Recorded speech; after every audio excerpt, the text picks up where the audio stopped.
De retour à l'étrange programme, nous recevons maintenant Alexia Soton qui vient présenter son reportage de la semaine. Alors bonjour. Bonjour. Tu viens nous parler de quoi cette semaine? Alors je viens vous parler d'un événement qui a été organisé par Indie Game Montréal. C'était la présentation de plusieurs jeux vidéo indépendants qui sont assez prometteurs. Donc on a pu interviewer les créateurs des jeux. Parfait. Bon, ben allons voir ça. Nous sommes au Centre Pierre pour la présentation de Show and Play organisée par Indie Game Montréal, un organisme qui fait la promotion de jeux vidéo montréalais indépendants.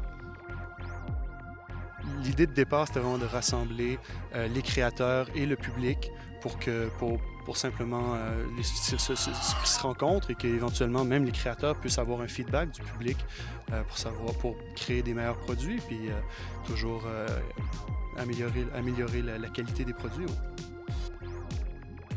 Bonsoir Richard, est-ce que tu peux te présenter et nous présenter un petit peu ton jeu? Oui, tout à fait. Je suis Richard Ispoli, développeur du jeu Reach, qui est disponible sur les stores iOS et Android. Salut, moi je m'appelle Rami. Moi c'est David. Et quel jeu vous présentez ce soir?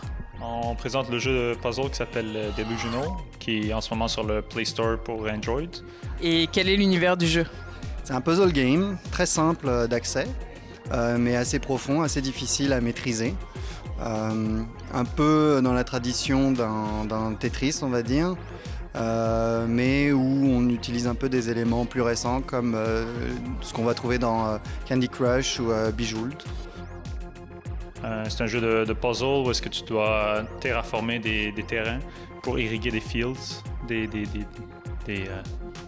des champs, et c'est ça le but du jeu en tant que tel.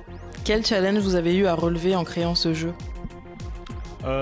C'était un challenge technique pour créer les puzzles et je pense que David pourra plus rentrer en détail là-dessus. Oui, ça prenait de créativité et des fois de douleur à la tête. Mais... Techniquement, c'était assez difficile. Mais après, vraiment, la partie lancement, promotion, c'est vraiment ça, je pense, le plus difficile à l'intérieur d'un projet indépendant.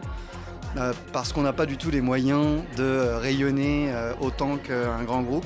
Et donc, on est obligé de faire beaucoup plus de PR soi-même. On est obligé vraiment d'essayer de présenter son jeu le plus possible, d'aller à tous les événements, d'être présent. Est-ce que vous avez d'autres événements prévus bientôt? On a un événement prévu le 17 novembre. On n'a pas encore d'espace prévu. On va peut-être revenir ici au Centre Saint-Pierre. Sinon, on a aussi un événement au mois de janvier. Donc, normalement, on essaie de faire un événement à chaque 2 mois. On essaie aussi de faire ça le deuxième jeudi du mois. Donc, à chaque 2 mois, le deuxième jeudi du mois. Donc là, ça va tomber le prochain, le 17 novembre.